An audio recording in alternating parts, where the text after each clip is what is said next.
When it comes to the parents, what do you think are some of the concerns when it comes to this online experience and engagement? I think for parents, they want to know if their students are learning. Are my children learning? Are they going to be on grade level when they return? What is their academic progress? Is this really working for him or her? Right. And I think those are some of the concerns that parents might have, whether cameras are on or off. You know, um, is the teacher making him or herself available? After class, one on one to maybe answer some questions that maybe my child was afraid to ask, in the session. Um, I think, some parents are concerned about how well their children are adapting emotionally. Are their children feeling emotionally secure and connected, not to everyone, to their teacher, to the classroom, to the students? Or do they feel like they're alone and, no one really cares about them? I mean, there's just so many emotions that can, come up for children right now, So I think that's something that parents might be concerned about as well.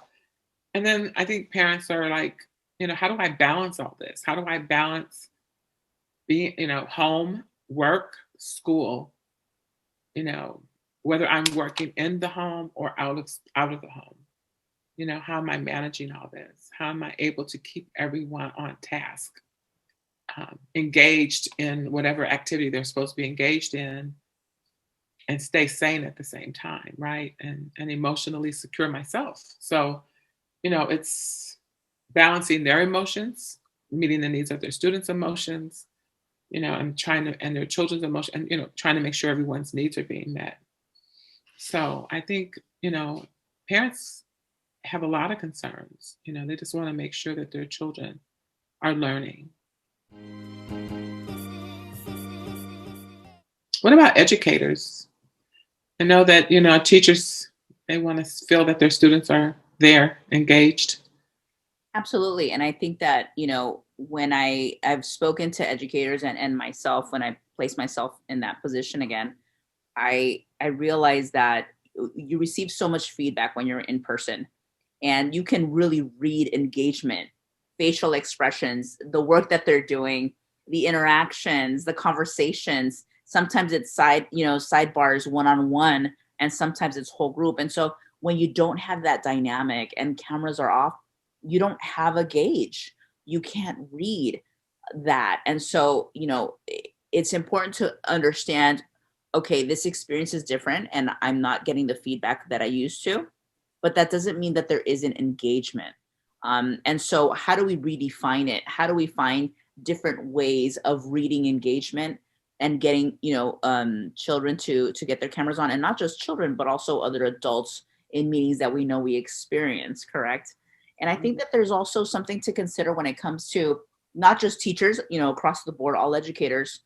It's a very lonely endeavor. An experience that you do on your own, and whether you're in a household full of people or you live on your own, this online experience of being on Zoom and seeing that maybe people don't have their cameras on, it's, you don't know how to react. How do you know, if there's anybody out there? I've seen some memes that say that, and it's funny, but it's also very true. And how do you still, have compassion for yourself and understand, what, it's okay.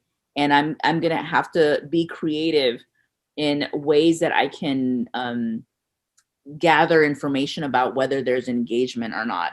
And that's something that, I've seen a lot of teachers do an amazing job of being creative, of finding ways to interact with students, getting them to get engaged at all grade levels. I'm so impressed with some of these elementary school teachers who, you got to get, every 5 minutes, there's got to be some new activity, and they're doing an incredible job. And then others that are really struggling, and again, whether it's because of the age group, socioeconomic levels, there's a lot of different reasons that we need to understand, but we also need to communicate. And I can't emphasize more the idea of connection. And it's a slow build. So we need to be patient with ourselves and with others to understand what's really going on from an educator's perspective. Definitely. And when we were talking about engagement, my thought was, what does it look like? Because for everybody, could look differently, right? It could look so differently. So,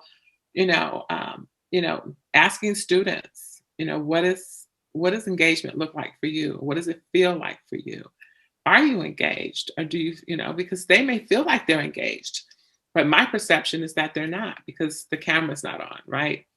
But I think that would be a good activity is to hear students' voices about how they feel, what their needs are. You know, cameras on, cameras off. What can we negotiate? Can you check in with me? You know, in the morning or when we first start class, and maybe check out when we leave. There's all types of ways we can negotiate this. And to make you feel like you're still a part of the classroom, still a part of the community.